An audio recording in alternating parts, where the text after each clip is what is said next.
bisa, Pak. Oke, ya. Waalaikumsalam. Nah, materi kita tentang populasi sampel atau teknik sampling, ya. Nah, biasanya kalau yang udah bekerja, biasanya kan lo udah sampel, sampel, sampel gitu kan. Oh, ambil sampelnya, apalagi zaman-zaman COVID gitu ya. Oh, ambil sampel, ambil sampel. Sampel itu berarti contoh gitu ya. Tapi namanya sebenarnya sampel itu berasal dari kata ya memang kata contoh, tapi contoh itu diambil secara bagian dari satu populasi gitu. Jadi materi kita tentang bagaimana itu pengertian populasi, sampel, terus teknik sampling. Ya, sampling kalau biasanya bekerja, oh sampling, sampling size gitu ya. Bagaimana teknik-tekniknya, biasa dengan random kah atau non random, dan bagaimana kita menetapkan jumlah sampel. Nah, pengertiannya di sini bisa jadi dia baca juga populasi, jumlah keseluruhan dari satuan-satuan atau individu-individu yang karakteristik. Lalu saya harus buka pen saya.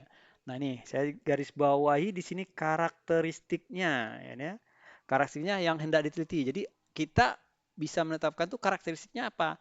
Contoh, ya kan? Contohnya itu adalah populasinya adalah WIS, ya kan? Karakteristiknya apa? Mahasiswa WIS, ya kan? Bisa juga atau karyawan WIS, berarti nggak termasuk mahasiswa, ya kan? Tapi kalau misalnya seluruh, nah, ya kan, yang ada ya manusia atau orang itu kan, nah, yang ada di WIS bisa termasuk semuanya, apakah itu dari dosennya, apakah itu mahasiswanya, apakah itu tenaga security-nya atau tenaga adminnya itu masuk. Jadi karakteristiknya diketahui dulu. Nah, dan satu-satu dinamakan sebagai unit analisis dan dapat berupa orang-orang, institusi, benda, ya kan, dan lain-lain. Jadi kita tentukan karakternya. Nah, totalitas dinilai mungkin hasil menghitung atau hasil pengukuran kuantitatif maupun kualitatif karakteristik tertentu mengenai semua objek yang lengkap yang jelas ingin dipelajari sifat-sifatnya. Nah, karakteristik dari populasi ini dinamakan dengan parameter. Dah, satu dulu kita dapat dulu populasi. Populasi bangsa Indonesia semuanya, ya kan? Nah kan populasi, ya kan? Orang-orang yang ada di UIS, ya bisa jadi semuanya atau populasi mahasiswa, populasi karyawan, populasi dosen. Nah, kayak gitu. Beda-beda karakteristiknya di mana. Oke. Nah, sampel, ya kan? Jadi saya balik lagi dulu ya. Populasi bukan berarti karena orang saja ya. Berarti bisa juga. Nah, contoh populasi dari pena, ya kan? Atau misalnya populasi dari output produksi.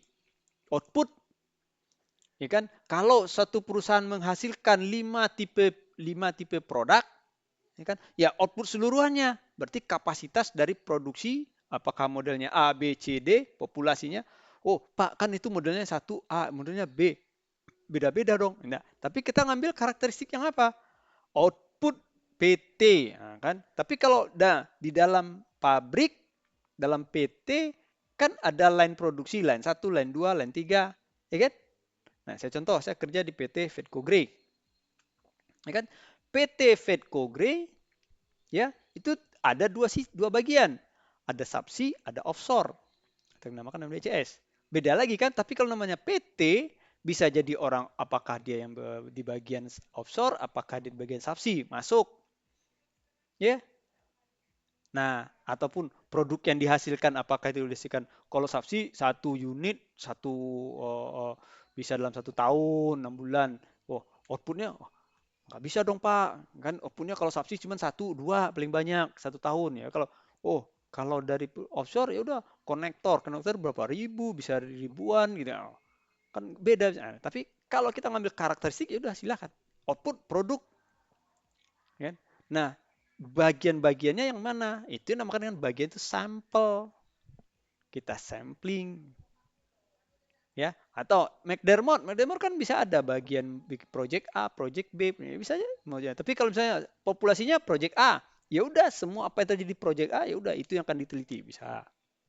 Oke. Nah, sampel atau contoh sebagian dari populasi yang karakteristiknya. Nah, ini karena kita sudah menentukan karakteristik apa yang kita teliti. Ya, sampel yang baik yang diteliti sampel yang baik yang kesimpulan dapat dikenakan kepada populasi adalah bersifat representatif ya dan dapat menggambarkan karakteristik populasi tadi. Nah, kan kita sharing loh yang bekerja di pabrik biasanya, apalagi elektronik kan biasanya tuh outputnya kan ribuan ya. Contohnya bikin IC atau bikin komponen gitu ya. Komponen itu kan nah ada apa satu lot ada di berapa packaging ya kan. Nah di pack satu atau berapa kotak satu lotnya ya kan. Nah dari satu kotak ada 10 ya. Nah itu tentukan juga tuh. Nah saya ngambil sampel, nah, ambil bagian dari satu lot ya. Satu lot berarti satu bagian kesatuan yang kita jadikan packagingnya ya. Nah, ambil sampel dari kita udah mewakili dia tuh.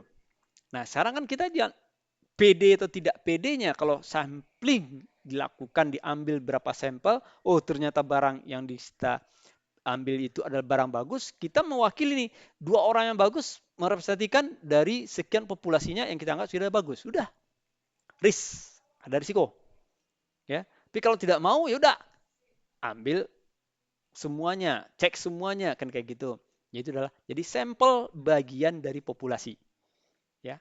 Jadi sampel merupakan, jadi kalau misalnya kita bilang, saya tulis kayak gini, mana kursor saya? Ya, nah kalau misalnya ini adalah populasi, nah dari bagian-bagian yang di sini, nah ini yang kita namakan sebagai sampel. Ya, nah bagaimana caranya kita mengambil sampel-sampel ini? Ya ada teori-teori tertentu dengan namakan teknik sampling. Nah ini contohnya. Teknik sampling, teknik pengambilan sampel atau teknik sampling adalah teknik pengambilan sampel dari populasi karena kita ngambil bagian dari populasi. Nah, di sini digambarkan. Ini ada populasi, diambil bagian-bagian dari sini. Contohnya bagiannya di sini saya ngambil oops, kok nggak keluar dia warnanya. Ya, ini ada bagian-bagian sendiri. Nah, ambil salah satu ini saya keluarkan ke sini jadi dia sampel. Nah, ini yang kita teliti. Ya kan? Dan hasilnya ini adalah mewakili. Oke, ini mengganggu sekali.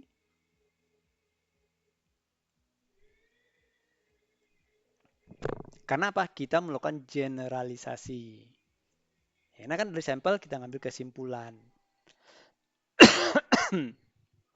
Oke, itu namanya teknik sampling. Teknik sampling ini berbagai macam.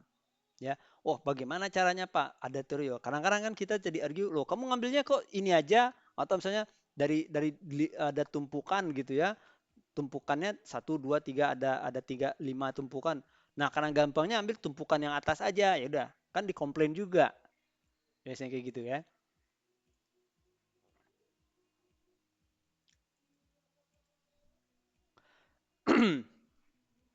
Nah, dalam hal besarannya, ya, lambang-lambangnya, kalau misalnya apakah itu rata-rata, variansi, simpang baku, jumlah observasi, dan proporsi. Nah, dia membedakan. Kalau dalam populasi, ini namanya dengan mu.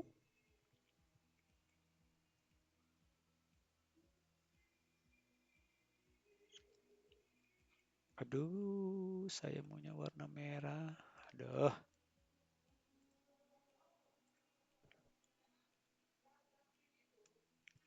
Nih, rata-rata mu. Mu. Ya, lambangkannya dengan ya seperti ini huruf Romawi gitu ya. Tapi secara sampel hasilnya di X bar kalau untuk sampel, ya kan? Kalau variansi untuk populasi itu namanya sigma. Ini namanya sigma. Bukan ini ya. Kalau dalam Romawi ini, oh ini yang sigma, ini namanya sumasi, beda. Summary kata orang kan jumlah gitu kan. Nah, ini kalau variansi itu ini adalah sigma, ya kan? Nah, dan ada lambang kuadrat. Ya kan variansi. Simpangan baku adalah kuadrat akar dari variansi, ya. Berarti dia lambangnya sigma saja, ini S. Nah, kalau untuk jumlah populasi, jumlah berapa banyak yang kita observasi, yang kita amati, kalau N besar berarti dia populasi. Kalau N kecil dia berarti sebagai sampel. Nah, biasanya dalam sampel atau populasi ini lebih dari 30. Ya kan? Nah, kalau sampel biasanya dia bilang, oh kecil dari 30. Kenapa 30? Nanti kita sampaikan. Ya, kenapa? Itu sebenarnya bukan karena maksimalnya. Oh, kalau nanti sampel jumlah sampel saya, misalnya dari 1000 saya ambil 100, wah ini bukan sampel lagi Pak. Kenapa ambil 100? Harusnya kan maksimalnya kan 30. Enggak ada. Ya, biasanya orang ambil itu sebagai patokan aja, tapi nggak harus berpatokan bahwa itu harus 30, tidak untuk jumlah sampel. Tidak. Bisa lebih dari 30, tapi ya, dan dalam ilmu statistik banyak menyatakan oh ya 30. Kenapa? Berdasarkan dari jumlah sampel. Gitu, dari jumlah populasinya bisa. Oke. Nah, makanya nanti ada bagaimana kita menentukan jumlah sampel. Ya kan? Proporsi itu rasio ya. Nah, itu namakan dengan lambangnya P besar untuk populasi dan P kecil untuk sampel. Teknik sampling, ya, manfaat samplingnya apa? Menghemat biaya penelitian, menghemat waktu penelitian, dapat menghasilkan data yang lebih akurat, memperluas lingkup penelitian. Ya, kenapa? Karena dengan sampling, teknik sampling ini, ya, kita bisa mengurangi waktu. Ya, contohnya bisa jadi kan, kemarin praktikum Anda ngambil populasinya apa? Sampelnya mahasiswa UIS dan minimal sampelnya 500 kan? Lebih dari 30 kan? Oh kan itu populasi Pak. Enggak, boleh. Nah, dan saya ambil. Tapi kan biayanya, kalau saya pengen lebih akurat, ya udah ambil semuanya. Jumlah semua mahasiswa UIS pada waktu kita ngambil data kan. Itu dinamakan dengan apa?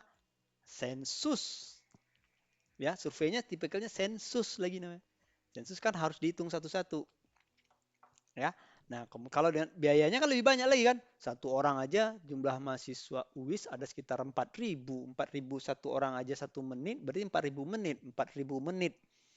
Dalam 1 minggu berapa lama saya harus ya kan? Waktu kan? Loh, kalau 500 sudah 500 1 menit berarti 1 menit ada 500 menit, 500 menit dibagi 60 berapa? Kan udah ada 3 hari 4 hari bisa kan?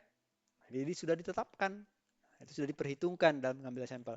Menghemat biaya juga kan. Kalau biaya penelitian udah 500 ya saya bolak-balik 4.000 saya bolak-balik ke kampus selama sini ya udah berarti biaya saya makin nambah, biaya makan, biaya ongkos pergi itu.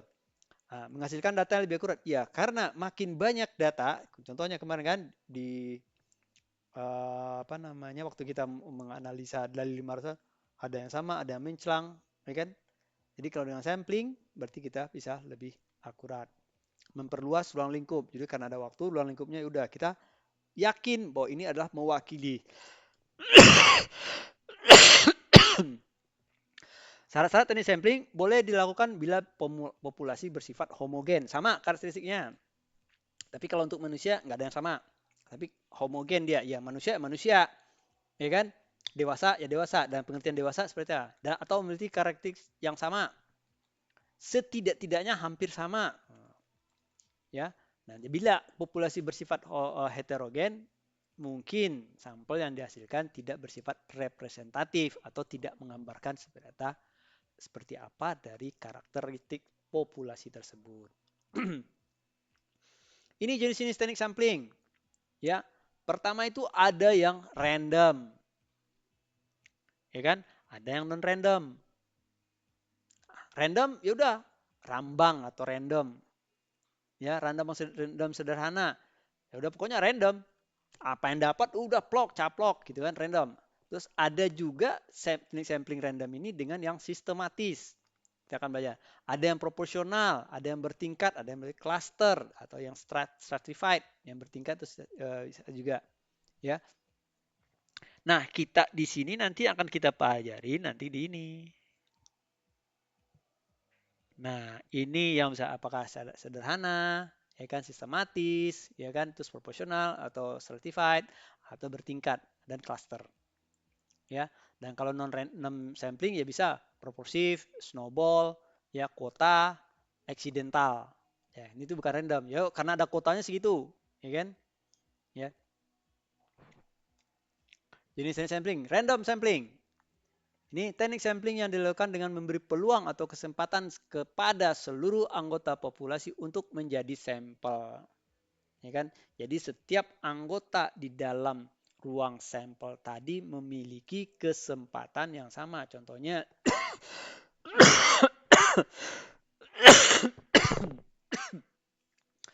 jadi kita harapkanlah sampel itu sampel yang presentatif. Caranya macam-macam.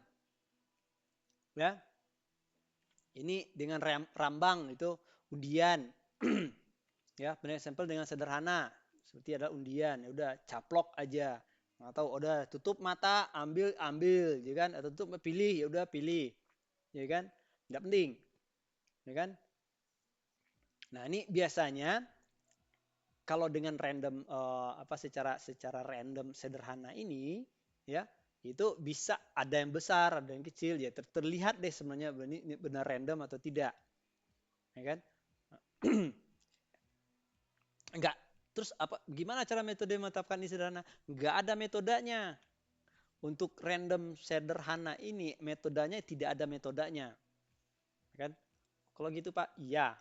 Ya. Udah, contohnya Pak, gimana Pak? Kalau gitu saya ngambil bilangan random dari Excel. Silakan. Kan ada rumusnya tuh rand. Setiap berganti randomnya akan berganti terus. Ketika bikin random, nah Anda ulang-ulang tidak bakalan sama, tapi berapa nilainya? Atau bisa juga cara bilangan. Oke, saya bikin bilangan random aja dulu Pak. Boleh. Gimana cara bikin random? Ya udah tulis saja angka berapa terserah. Apakah itu 2 digit, 3 digit, ya kan? Atau 1 digit, 1 sampai 9 dulu bahasanya ya. Pasti Anda cuma punya 1 sampai 9 kan? 0 1 sampai 9 10 bilangan randomnya. Nah, gimana ngepicknya? Ya udah, ya pilih aja silakan. Namanya secara random, acak. Acak itu berarti tidak ada metodenya. Oke. Nah, syarat yang harus dipenuhi lah ukuran sampel harus tak terhingga, bersifat konseptual atau dapat diketahui populasi yang tak terhingga. Terus anggota populasi harus homogen, mempunyai karakteristik yang sama, ya kan?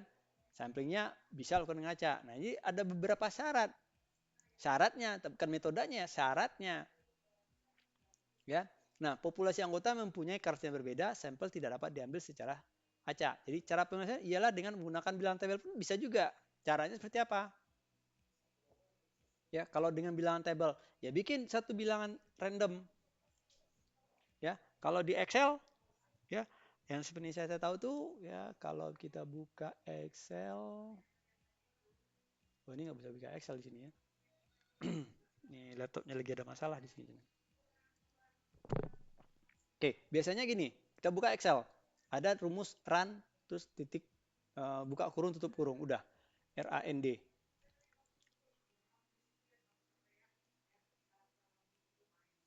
Ini random, buka kurung, tutup kurung.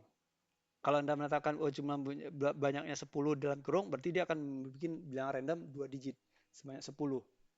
Bisa juga, ya. Nah, kalau misalnya Anda bikin 100, ya, berarti akan ada 3 digit. Ya, tergantung berapa banyaknya.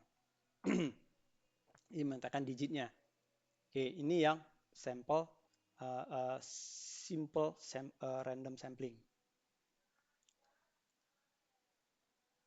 Sistematis. Ya.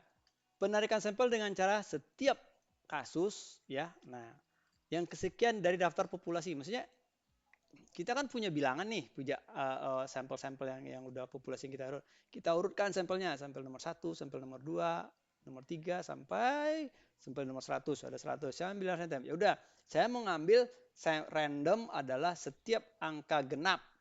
Nih kan? Nah, itu yang jadi sampel saya. Ya udah, ambil contoh nomor 2, itu yang saya ambil sebagai teliti. Nomor 4, nomor 6, nomor 8, nomor 10. Pokoknya bilang semua yang bilang genap sampai dengan 100 itu jadi sampel saya.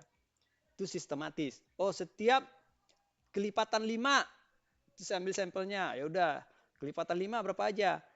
5, ya kan? Terus 10, 15 atau kelipatan 3, 3, ya kan? Itu sistematis.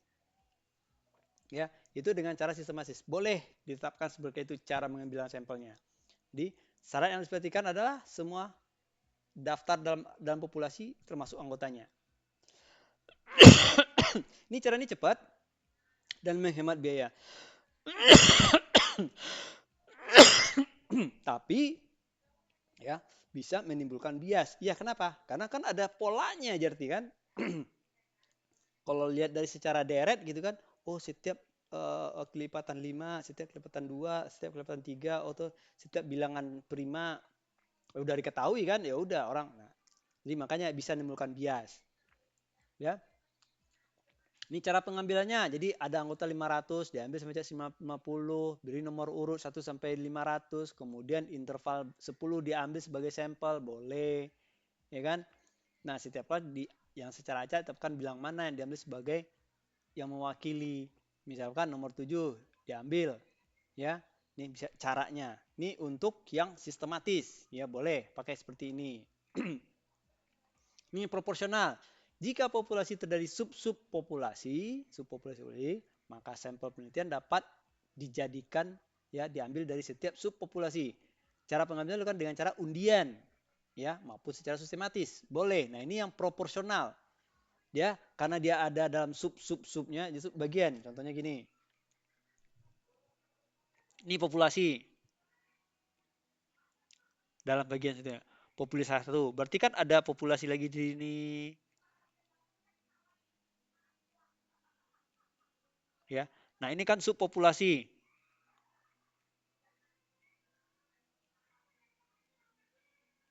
Ya, ini bagian subpopulasi. Nah, ini bisa diambil secara proporsional. Ya udah, saya ngambil sampel yang di sini aja. 1. Ya kan? Cara pengambilannya bisa juga. Udah, saya ngambil ini untuk subpopulasi 1, subpopulasi 2, udah saya undi yang mana saya keluar nomor 3, udah nomor 3 saya sampel. Bisa.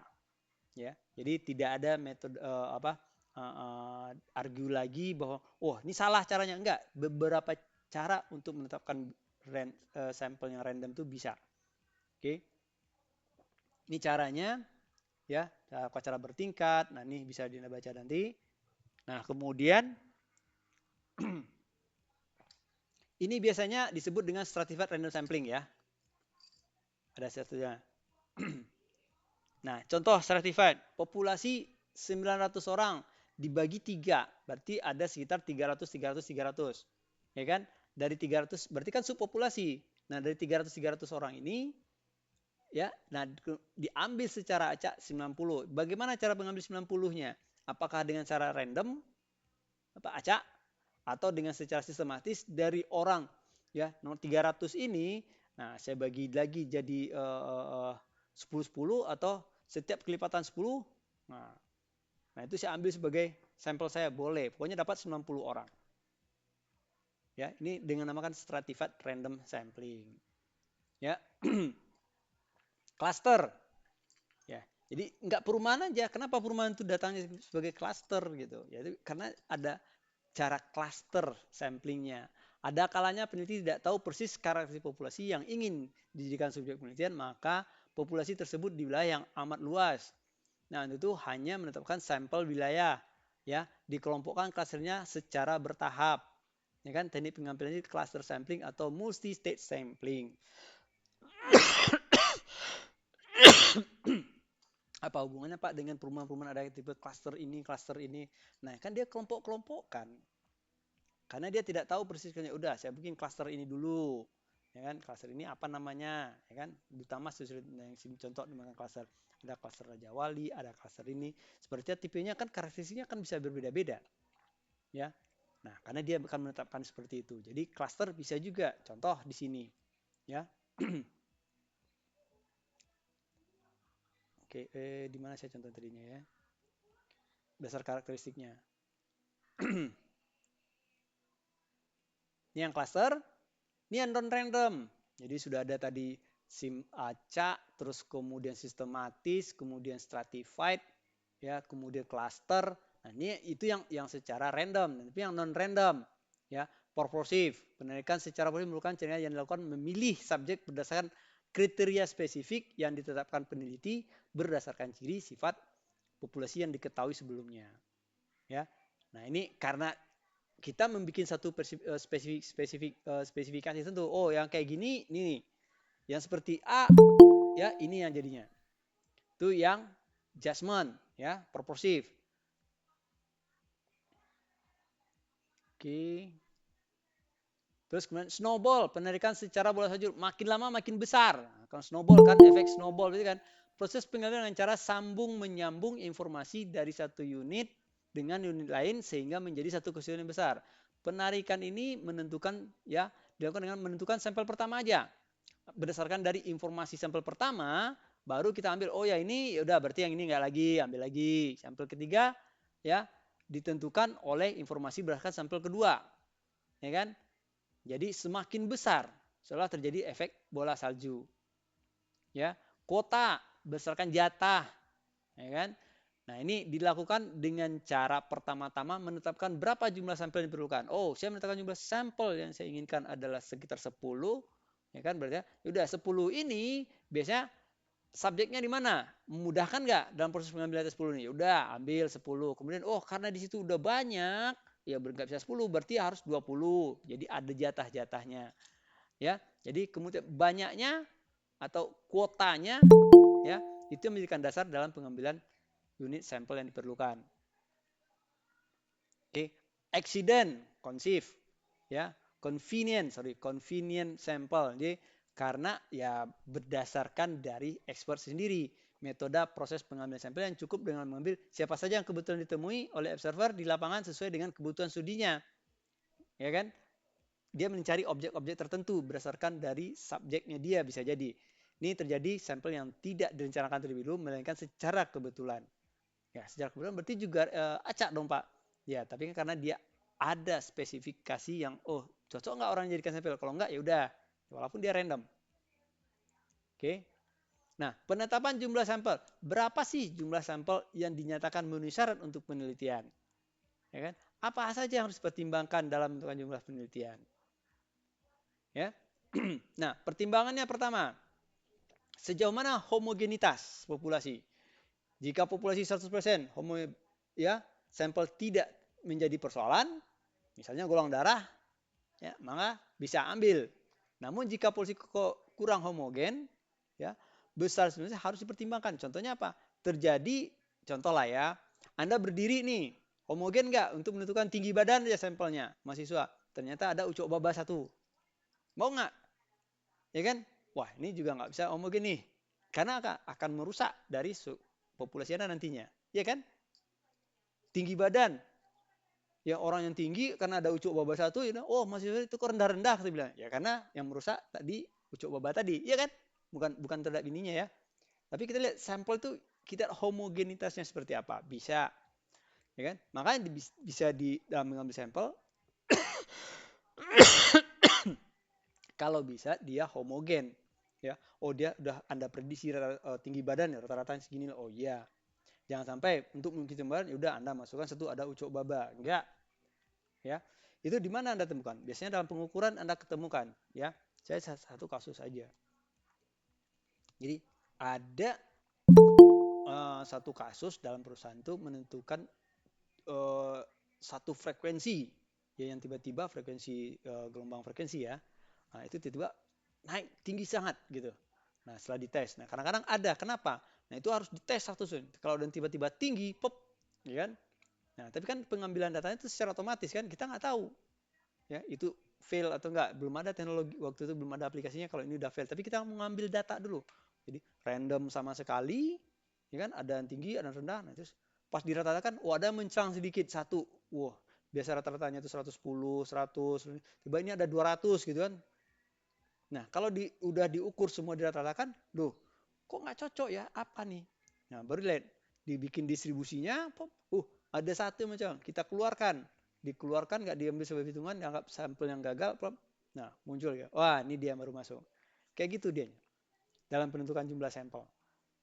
Ya, apakah sampel memenuhi jumlah minimum untuk dianalisis statistik? Ukuran sampel kuantitatif dan kualitatif. Ya, kuantitatif dapat ditafsir dengan akurat berdasarkan analisis. Ya, yang dilakukan apakah presisi estimasi yang diinginkan, kesalahan random yang masih bisa toleransi, atau kuasa statistik yang diharapkan.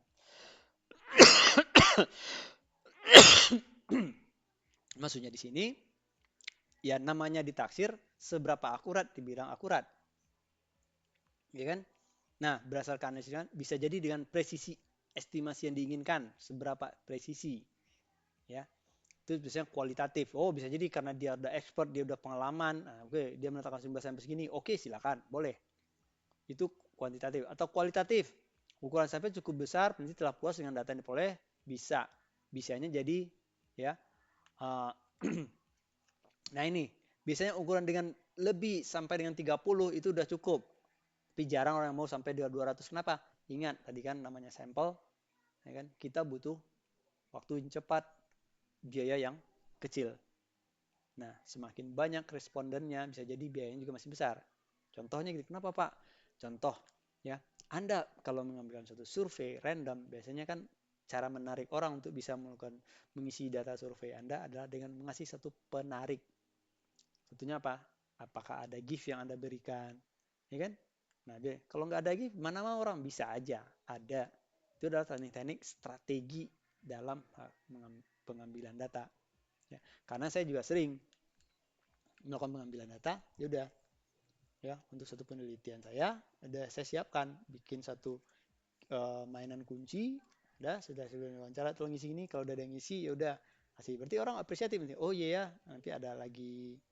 Ataupun yang terakhir itu dulu pernah saya ngasih, saya bikin dapat dana, terus kemudian ya udah dana tersebut saya bikin kaos satu, nah terus dia bisa ngisi survei saya mungkin berapa, ya 2 atau 3 lembar kan banyak tuh, habis satu orang ya udah saya kasih kaos satu, dia mau ngisi banyak juga, jadi itu makanya saya terasa oh iya benar juga ya, biaya itu tinggi kan.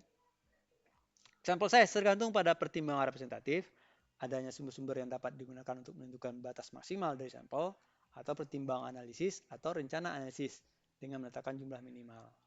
Ya, bisa variabel menentukan jumlah sampel, bisa kemaknaan statistiknya, atau dari kuasa statistik 1 kurang beta. Ya, tingkat kepercayaan ya, tingkat kepercayaan statistik alfa. Ini alfa nih, ya. Ini namanya alfa. Ya kan? Dan kuasa statistik adalah 1 kurang beta. Ya kan? Nah, besarnya pengaruh variabel terhadap efek, proporsi efek pada populasi tidak terpapar, ya kan? Proporsi paparan dan proporsi normal kita bisa kontrol kasus, dan ukuran sampel berdasarkan kelompok studi yang dihendaki. Ya. Nah, berapa besarnya tingkat kepercayaan?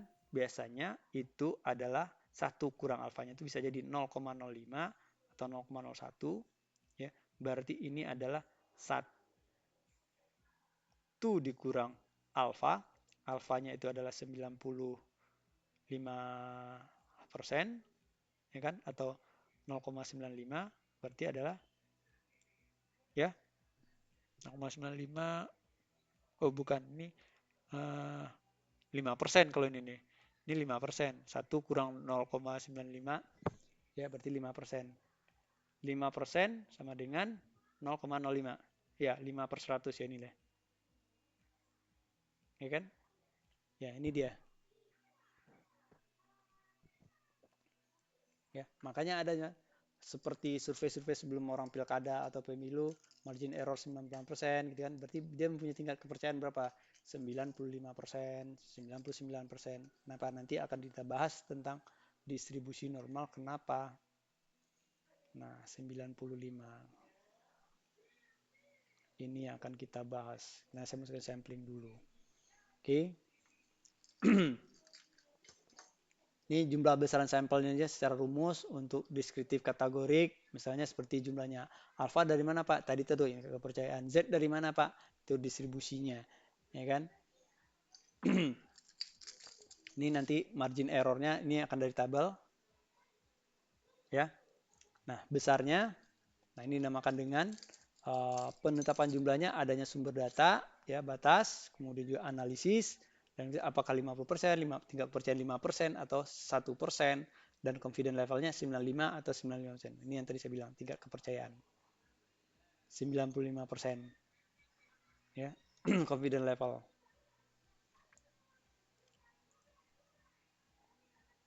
Ini secara formula, ya. Suksesnya berapa, Q-nya berapa. Contoh, ya kan? Nah, ini satu penelitian terhadap gizi anak. Sampel keluaran X ada sekitar jumlah populasinya ada 923.000. Nah, prevalensi kurang gizi tidak diketahui. Kita ingin menentukan berapa sampelnya dengan tingkat kepercayaannya sebesar 95% dan estimasi penyimpangan adalah alfa 0,05. Jadi kita masukkan rumus seperti ini aja. Ya, biasanya orang namakan dengan rumus Stargess. Bukan rumus Stargess, apa namanya? Bukan Stargess, Stargess itu untuk distribusi frekuensi. Nedekorkohran, ini namanya formulanya. Oke. Jadi bisa nanti baca nanti. Oke, sampai sini ada pertanyaan? Ini banyak loh, 55 halaman. Ini halaman ke-55. Sampai sini ada pertanyaan?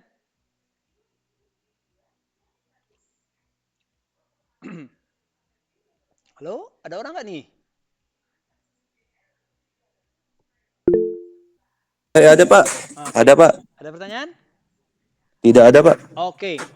Materi sudah saya share di Classroom. Ya. Dan nanti